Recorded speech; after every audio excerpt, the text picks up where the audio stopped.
बिहार की राजनीतिक परिचय।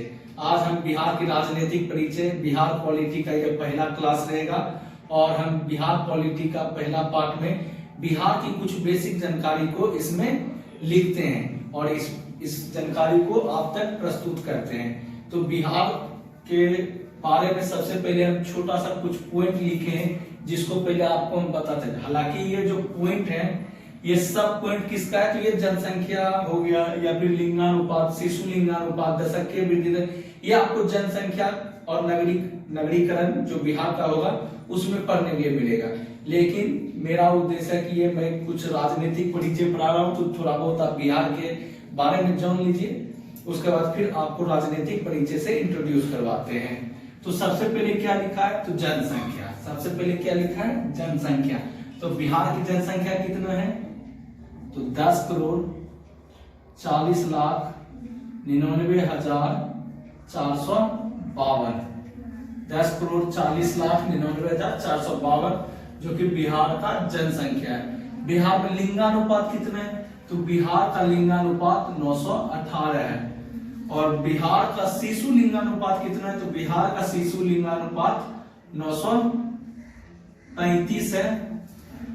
और बिहार का दशकीय वृद्धि दर 25.4% है। बिहार का दशकीय वृद्धि दर 25.4% है। बिहार का जनसंख्या घनत्व 1106 है। बिहार का जनसंख्या घनत्व कितना है, 1106, जो कि देश में प्रथम स्थान दिलाता है। देश में प्रथम स्थान, यानी जनसंख्या घनत्व के मामले में बिहार देश में प्रथम आता है 1106 के साथ। अब साक्षरता दर, तो बिहार में ओवरऑल साक्षरता दर 61.8% है। 61.8% है। फिर आता है पुरुष साक्षरता दर। तो पुरुष साक्षरता दर बिहार में कितना है, तो 71.2% है। और महिला साक्षरता दर बिहार में 51.5% है। और ये महिला साक्षरता दर इस बार बीपीएससी 67 री एग्जाम में आ चुका है, आप पेपर में देख लीजिएगा।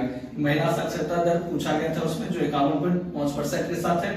पुरुष साक्षरता दर बिहार में 71.2% है। साक्षरता दर ओवरऑल 61.8% है। जनसंख्या घनत्व 1106, देश में प्रथम स्थान जनसंख्या घनत्व के मामले में बिहार का दशकीय वृद्धि 25.4% है। शिशु लिंगानुपात 935 है। लिंगानुपात 918 है। और बिहार का जनसंख्या 10,40,99,452 है। अच्छा, ये अकॉर्डिंग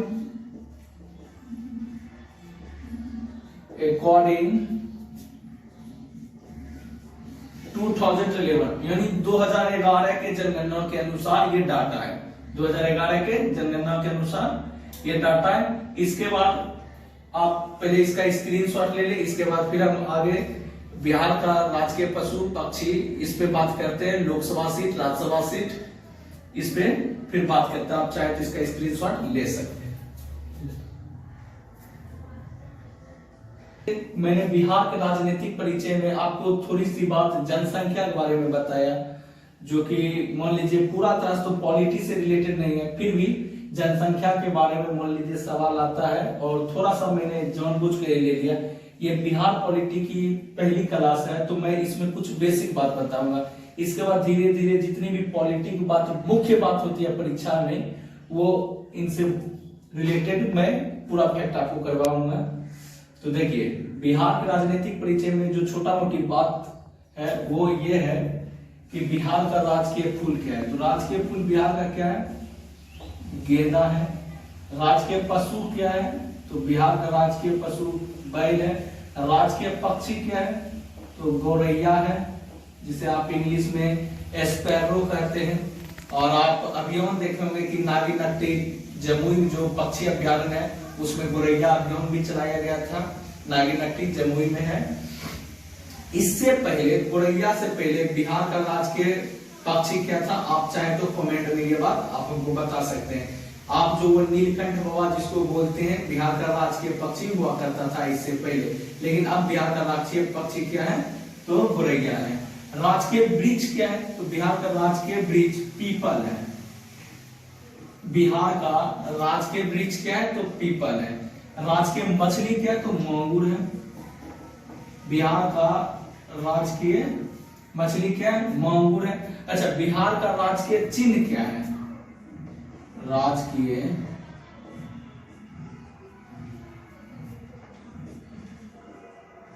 बिहार का राजकीय चिन्ह क्या है?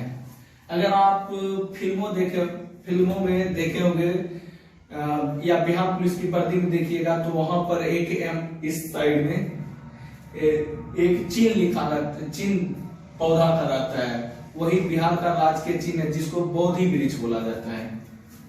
बोधि वृक्ष बोला जाता है, उसका है बोधि वृक्ष। क्योंकि आप इतिहास में पढ़े होंगे कि भगवान बुद्ध बोध गया में फल्गु नदी के किनारे ज्ञान की प्राप्ति की थी, और उसी वृक्ष को शशांक बाद में कटवा देता है, और वही वृक्ष आज बिहार का राजकीय चिन्ह भी है, वो जिसे बोधि वृक्ष कहते हैं। आगे चलिए, तो बिहार में प्रमंडल की बात करते हैं। तो बिहार में 9 प्रमंडल है। बिहार में कितने प्रमंडल है? 9 प्रमंडल है। आगे मैं चर्चा करूंगा कि बिहार के किस प्रमंडल में किस जिला है। जैसे फॉर एग्जांपल अगर भागलपुर प्रमंडल की बात किया जाए तो भागलपुर में भागलपुर बांका आता है। मुंगेर प्रमंडल में 6-7 डिस्ट्रिक्ट आता है। पटना प्रमंडल सबसे बड़ा प्रमंडल, उसमें 3 प्रमंडल ऐसे हैं जिसमें 6-6 डिस्ट्रिक्ट शामिल है। तो मैं प्रमंडल का एक अलग से जब बिहार का पॉलिटिक्स दूसरा पार्ट या तीसरा पार्ट आएगा उस समय इस बात की चर्चा करेंगे। लेकिन अभी बेसिक इंफॉर्मेशन है कि सीधा सीधा पूछ सकता है या जनरली कोई भी पूछ सकता है, बताइए बिहार में कितने प्रमंडल है? तो 9 प्रमंडल है। आप कमेंट में यह बात बताइएगा कि जब झारखंड 2000 में अलग हो रहा था तो उससे पहले बिहार में कुल कितने प्रमंडल थे? अनुमंडल बिहार में 101 अनुमंडल होता है। होता क्या है? बिहार में 101 अनुमंडल है। प्रखंड की बात किया जाए तो 534 प्रखंड है। बिहार में 534 प्रखंड है, और प्रखंड का मेन अधिकारी जो होता है वो ब्लॉक डेवलपमेंट ऑफिसर होता है। ब्लॉक का सारा देखरेख उसी के देखरेख में होता है। 534 प्रखंड है बिहार में। अनुमंडल की बात किया जाए तो 101 अनुमंडल है, और प्रमंडल की बात किया जाए तो 9 प्रमंडल है। लोकसभा बिहार में लोकसभा की सीट 40 है। बिहार में लोकसभा की सीट क्या है? 40 है। राज्यसभा की सीट कितनी है? तो बिहार में राज्यसभा की सीट 16 है। बिहार में लोकसभा की सीट 40 है, राज्यसभा की सीट 16 है। यानी बिहार में द्विसदनात्मक व्यवस्था है। बिहार विधानसभा में 243 सीट बताया मैंने, बिहार विधान परिषद में 75 सीट बताया। यानी कहने का मतलब बिहार में द्विसदनात्मक व्यवस्था है। द्विसदनात्मक व्यवस्था 1919 के एक्ट में भारत में लाया गया था, और 1990 एक्ट में द्विसदनात्मक व्यवस्था लाने के बाद बिहार में प्रथम भारतीय गवर्नर सत्येंद्र प्रसाद सिन्हा बना था, जो कि इस बार की बीपीएससी में ये क्वेश्चन आ चुका है। ये यहीं से रिलेटेड टॉपिक है, इसको मैं आगे और अच्छा डिफाइन करूंगा। देख लेता हूं कुछ और छूटा तो नहीं है। प्रमंडल, अनुमंडल, प्रखंड, लोकसभा, राज्यसभा, विधानसभा, विधान परिषद। जहां तक मुझे लगता है कि मैं एक चीज छोड़ दिया हूं वो है जिला। बिहार में जिला की संख्या की बात की जाए तो 38 है। बिहार में वर्तमान में जिला की संख्या 38 है। बिहार में 2000 तक 37 जिला हुआ करता था। 37 जिला। तो 38वां जिला कौन सा है? कौन सा जिला बिहार का सबसे नव निर्मित जिला है? तो 38वां जिला के रूप में बिहार में अरवल का गठन हुआ। अरवल का गठन हुआ। अरवल जहानाबाद से अलग हुआ था। अरवल जो है जहानाबाद से अलग हुआ।